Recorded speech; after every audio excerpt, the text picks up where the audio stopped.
great experience for me as far as building a basketball program, because I think the 3 to 4 previous coaches from me had been fired. They'd finished last place 3 years in a row, had won like a total of 9 games in 3 years. I still have an article somebody sent me that it's a graveyard job before I took it, and don't do it. Not anymore. And not anymore. Right. And I think we had a lot to do with that. I took it over, and it might have been one of the worst Division I teams in America.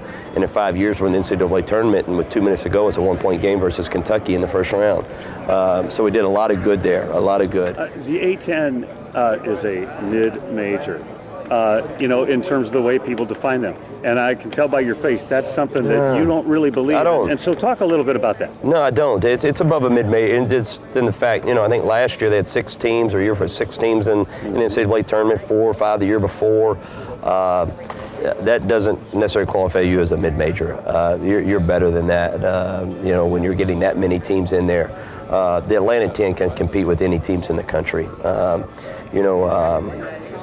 I wouldn't, necessarily call, if we were to go to a BCS school and beat a B, I wouldn't call it an upset. When a mid-major beats a BCS, that's an upset, things like that. So, again, I can say that because I've been in the Atlantic 10 before, and I know what the league's about.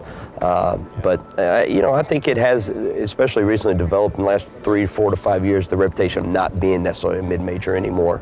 But even with that said, I don't look at it as a bad, I don't get too caught up into that.